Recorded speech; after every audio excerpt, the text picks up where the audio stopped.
ওরে কেমন করে ঘুমাও তুমি,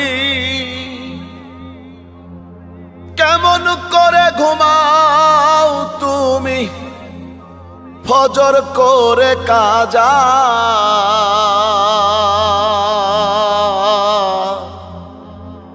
এমনও তো হতে পারে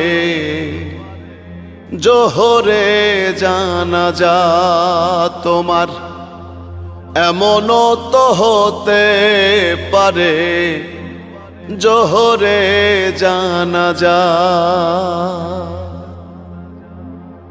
মুসলিম হয় না জন্ম নিলেই মুসলমানের ঘরে, কাফের মুমিন তফাতটা হয় সালাতের উপরে। হে